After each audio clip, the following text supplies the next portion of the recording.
ये है दुनिया का सबसे बड़ा खतरनाक जेल जो समुंदर के बीच आइलैंड में बना हुआ है। और ये है वो 3 कैदी जो जुलाई 1963 को इस खतरनाक जेल से फरार हो गए थे। उन तीनों को भागना इतना आसान नहीं था उनके लिए, क्योंकि वहाँ हर आधे घंटे के बाद हर कैदी के सेल को चेक किया जाता था और 24 घंटे हर कैदी के ऊपर नज़र रखा जाता था। ये इतना महफूज जेल था कि अगर यहाँ जेल के अंदर अगर कैदियों को खुला छोड़ा जाता तो वो फिर भी भाग नहीं सकते थे। बिलफर्ज अगर कोई कैदी बिलफर्ज भाग भी जाता तो बिना कश्ती या लाइफ बोट के वो नहीं जा सकता था, क्योंकि वो 2 किलोमीटर समंदर था। या तो वो समुद्र में डूब कर मर जाते या फिर पकड़े जाते। पर उनके पास जेल से भागने एक सॉलिड प्लान था, एक ऐसा प्लान था जो उनको उनके जो है ना जेल से भागने के 10 घंटे बाद भी उनको नहीं पता चल सका पुलिस को। और इसकी तैयारी उन लोगों ने 6 महीने पहले की थी। अब सवाल ये होता है कि हर आधे घंटे बाद जब हर कैदी के सेल को जब चेक किया जाता तो आखिर कैसे उनको पता नहीं चला वो जेल से भागे गए हैं। और बिना कश्ती या किसी लाइफ बोट के कैसे उन्होंने 2 किलोमीटर लंबा सफर पार कर लिया। Frank Morris, Chris Anglin, John Anglin और एलिन वेट्स, इन पूरे प्लान में मास्टरमाइंड फ्रैंक मॉरिस था, जो इन सबसे पुराना था और इस जेल में और हर चीज़ पता था इस जेल में, इस चीज़ के बारे में। और कौन कहाँ होता है, किस तरह जाता है, कहाँ पर आता है, कहाँ घूमता है फिरता है, हर चीज़ को पता था। फिर ने सबसे उन चीज़ कहा कि भाई हम सबको कब ब्लॉक सी बी में शिफ्ट होगा, क्योंकि वहाँ जो है ना जेल की जो दीवारें वो बिल्कुल पतली थी, बहुत ज़्यादा पतली थी। इनको तोड़ना और सुराख करना बहुत ही आसान था।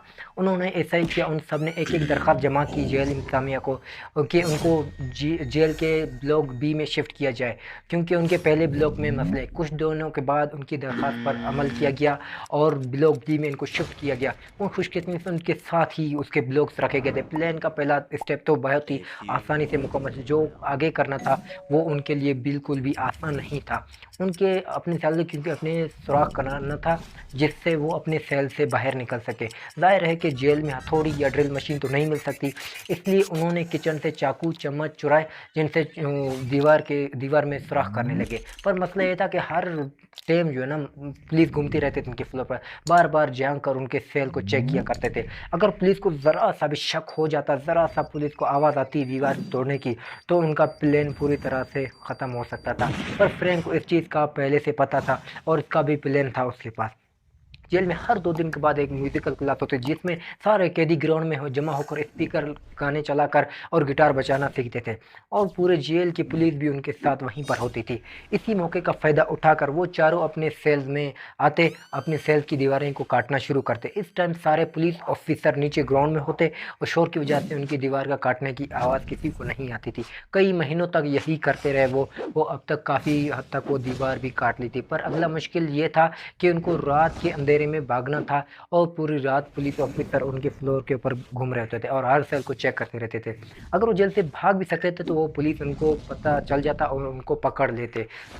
उसके लिए उन्होंने अखबार और पेपर यूज़ की मदद से 4 नकली चेहरे बनाए और जेल में जहाँ से भी बाल काटे जाते थे वहाँ से बाल जमा किए और बराबर डमी हेड्स पर लगा दिए, ताकि वो बिल्कुल असली। उनका प्लान ये था जब वो जेल से भागेंगे तो उन अखबार से बने गए चेहरों को अपने अपने बेड पे रख के चले जाएंगे, ताकि पुलिस ऑफिसर जब भी दूर से देखें तब उनको ये लगेगा कि कैदी अपने जेल में से। अब तक बिल्कुल इनके प्लान के मुताबिक चल रहा था और किसी भी पुलिस ऑफिसर को इनके ऊपर बिल्कुल भी शक नहीं था। पर उनके प्लान के मतलब जो सबसे बड़ा मसला था इनके प्लान में, अगर वो जेल से निकल भी जाए बाहर तो 2 किलोमीटर समंदर कैसे पार कर पाएंगे। कई दिन सब ने सोचा बहुत सोचने के बाद उनको कोई हल नहीं मिला। बाकी सब फ्रेंड ने तो प्लान के पर उनको समंदर के बारे में कोई ख्याल नहीं है, पर उसको उम्मीद था कि सब मिलकर अगर सोचेंगे इसका कोई ना कोई हल ज़रूर निकल आएगा। आखिरकार 15 दिन बाद एलन वेस्ट के जहन में एक आइडिया आता है। उन सबको के पुलिसों के जो 9 रैंक कोट है उनको चुरा के ला। 2 दिन जब म्यूजिकल क्लास हुए तो सारे पुलिस ऑफिसर नीचे चले गए, तो इन्होंने मौके का फ़ायदा उठाते हुए 9 वैन कोट्स चुरा लिए। अगले दिन एलिन वेस्ट ने ब्लू और सुई धागे की वजह से उनको जोड़ा और एक बोर्ड मिला जिससे हवा भरकर वो समुद्र पार कर सकते थे। अब बिल्कुल सब कुछ सेट था, जो दीवार काट कर वो बनाकर निकल सकते थे वो भी जो है ना काट ली गई। उनको इंतजार था तो बस सिर्फ सही मौके का। अब उनकी पूरी कोशिश ये थी कि दीवार काट कर जो रास्ता बनाया था उनको पुलिस ऑफिसर से छुपाना। वो उसके सामने कोई ना कोई चीज़ रखा करते थे, कभी कोई म्यूजिकल इंस्ट्रूमेंट, कभी तकिया वगैरह और कुछ दिन इंतजार के बाद एक दिन ऐसा दिन आया, किसी चीज़ तादाद बिल्कुल कम थी जेल के अंदर। उनके उससे जेल से अच्छा मौका नहीं था भागने का। उन लोगों ने प्लान बनाया कि आज रात वो लोग जेल में भाग जाएंगे। रात जब निकलने वाले थे रात को वो, तो लात मोमिन ने उसके दोस्त ने बताया उनके सेल की पूरी तरह नहीं टूटी। वो हैरान थे कि आखिर पहले हमें क्यों नहीं ये बात बताई। तब वो इसका इंतज़ार अभी नहीं कर सकते थे, क्योंकि इससे अच्छा मौका उनको बिल्कुल भी कभी नहीं मिल सकता था। इसलिए मजबूरन उनको एलन वेस्ट को छोड़कर जेल में इनको खुद भागे। जो इन लोगों नकली इंसानी सर बने थे उनको अपने बैठ के रखा और उनके ऊपर कंबल डाल दिया, और उसके बाद सेल के सुराख से वो बाहर निकल गए। जहाँ वो निकले थे वो एक खाली फ्लोर था, जहाँ पर बिल्कुल भी सिक्योरिटी नहीं थी। प्लान तो ये था कि चारों ने मिलकर बना था, पर जेल से भागे सिर्फ 3 थे। उस फ्लोर से एक पाइप के मदद से ऊपर चढ़ कर गए, छत पर गए, और वहाँ से एक रस्सी से लटक कर वो बाहर की तरफ उतरे और जेल की जालियाँ काट कर और जेल के हदूद से भाग गए। आगे जब समंदर आया तो उनके वैन कोर्स के वजह जो बोर्ड बनाया था उसमें हवा भरा और उसमें बैठकर समंदर पार कर लिया। पूरी रात उनके गायब होने का किसी को पता नहीं चला। अगली सुबह जब गार्ड सब कैदियों को जगाने के लिए गए तो उनको पता चला फ्रैंक मॉरिस, क्लेरिस एंग्लिस और जॉन एंग्लिन जेल से भाग गए हैं।